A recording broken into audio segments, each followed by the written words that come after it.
بالکل بھی ایسا ہے. تو بہرحال اگر وکلا لے چڑھ پڑے تو پھر ڈیفینیٹلی یہ چیز آگے ہو سکتی ہے. دوسرا جی، عمران خان صاحب کی فیملی آپ کو پتہ ہے اس وقت وہی بہت زیادہ آنکھوں میں کھٹک رہی ہے. عظمیٰ خان صاحبہ ہوں، علیمہ خان صاحبہ ہوں، وہ یہی عمران خان صاحب کے بیسکلی رابطہ کار ہے، انہیں سے ملاقات ہو رہی ہے جی. اور ظاہر ان کو فکس کرنا ہے، میرے پاس اطلاعات ہے کہ ان کو فکس کرنے کے لیے اجازت ماحول بن چکا ہے اور فیصلہ کر چکا ہے جی.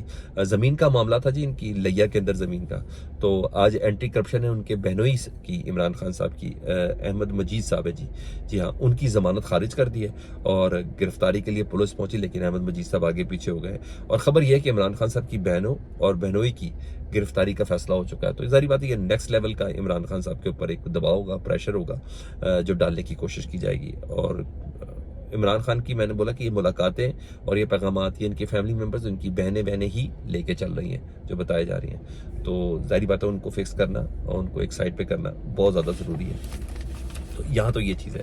اور ادھر پشاور ہائی کورٹ سے اچھی خبر آئی ہے جی، انہوں نے پاکستان تحریک انصاف کو پورے KPK میں جی ہاں جلسے کرنے کی اجازت دے دی ہے. یعنی صوبے میں کسی جگہ پر بھی ان کو کوئی روک ٹوک نہیں ہے. پشاور ہائی کورٹ نے یہ احکامات جاری کر دیے ہیں اور پشاور ہائی کورٹ کے احکامات کے بعد اب دیکھتے ہیں پاکستان تحریک انصاف عمران خان صاحب کے احکامات، جس میں انہوں نے باقاعدہ شیر افضل وغیرہ کو کہا ہوا بھی ہے اپنے وکیل کو کہ پشاور میں یہ تحریک شروع کریں اور ورکرز کنونشن بلوائیں. تو دیکھیں اب اجازت مل گئی ہے وہاں کس طریقے سے کام شروع ہوتا ہے. لیکن بہرحال یہ ایک اچھی خبر ہے پشاور ہائی کورٹ سے. ہاں، فیصلہ آباد میں آپ کو پتہ ہے پاکستان تحریک انصاف کے کچھ رہنما تھے 9 مئی کے حوالے سے ATC نے آج ان کی جائیدادیں ضبط کرنے کا حکم دیا. یعنی ایک صبح ضمانتیں دے رہا ہے تو دوسری صبح کے جو ٹرائل کورٹ ہے وہ ان کی جائیدادیں ضبط کر رہا ہے جی. فیض اللہ کا موقع ہے، ان کے بھائی ہیں، اسد معظم ہے اور ایک اقلیتی رہنما ہے، سابق MP ہیں جی ہاں، ان کی جائیدادیں ضبط کرنے کا حکم دے دیا. کامران بنگش جی ہاں، پہلے تو ایک بار پشاور ہائی کورٹ نے منع کر دیا تھا نا کہ کسی شخص کی ایک کیس میں گرفتاری تو دوسرے کیس میں اس کی گرفتاری نہیں ڈالی جائے. مگر سپریم کورٹ کے احکامات کے بعد میں نے کہا تھا کہ اب یہ پشاور اور KPK کے اندر گرفتاریاں شروع ہو جانی ہیں جی. اور یہی ہوا جی. کامران بنگا جی پہلے بھی تو پشاور میں ان کی رہائش گاہ سے ان کو گرفتار کیا گیا، پھر دیر میں ان کے خلاف FIR کاٹی گئی، وہاں سے بری ہوئے، پھر DI خان میں ان کے خلاف FIR کاٹی گئی اور آج ان کی پھر رہائی متوقع تھی اور چترال میں FIR درج کر کے ان کی گرفتاری ڈال دی گئی ہے. تو جہاں سے پریس کانفرنس نہیں آ رہی وہاں سے گرفتاری آ رہی ہے اور کہ کسی طرح کوئی بندہ ٹوٹ جائے اور پریس کانفرنس کرے. تو ظاہری بات ہے جس طرح استحکام پاکستان پارٹی میں شمولیت ہونی ہے تو پھر پرویز خٹک صاحب نے بھی بہت محنت کی ہے دوسری پارٹی بنانے کے لیے. تو یہ تمام وہ افراد تھے جو اسٹیبلشمنٹ کے ساتھ مذاکراتی ٹیم کا کردار تھے عمران خان صاحب کی، اور یہ لوگ اپنی جماعتیں بنا کے بیٹھ گئے.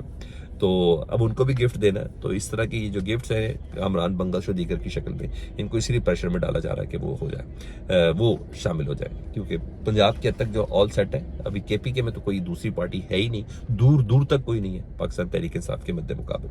یہ چیز ہے کیونکہ پرویز خٹک صاحب 400 کرسیاں نہیں بھر سکے تھے اپنے جلسے کے اندر، اس لیے بہت خاموشی سے بیٹھے ہوئے کہ کچھ دیں گے تو ہم کھائیں گے، نہیں تو ادروائز ہمارے پاس چبانے کے لیے بھی کچھ نہیں ہے.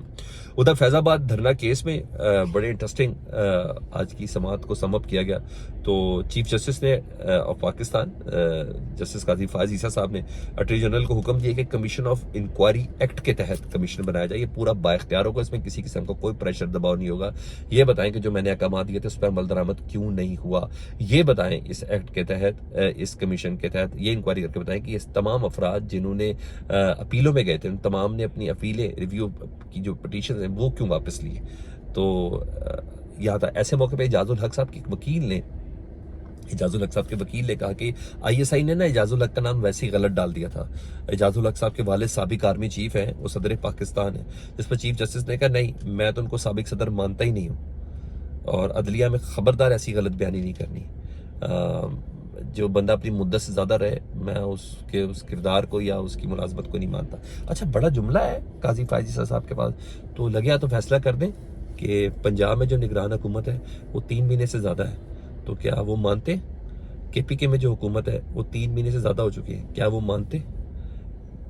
تو لگیا تو اس کا بھی فیصلہ ہو جائے. اگر کرائیٹیریا یہ ہے کہ ضیاء الحق صدر پاکستان نہیں تھا، ضیاء الحق آرمی چیف نہیں تھا کیونکہ اس نے اپنی مدت ملازمت سے زیادہ ایکسیڈ کر گئے تھے، تو میرا خیال ہے کہ اس پہ بھی لگیا تو فیصلہ کر دینا چاہیے کیونکہ ان کی گفتگو ہی پریسیڈنٹ ہے. آپ کو کیا لگتا ہے؟ فیڈ بیک میں ضرور آگاہ کیجیے گا. اپنا بہت خیال رکھیے. اللہم صلی علی محمد و آل محمد.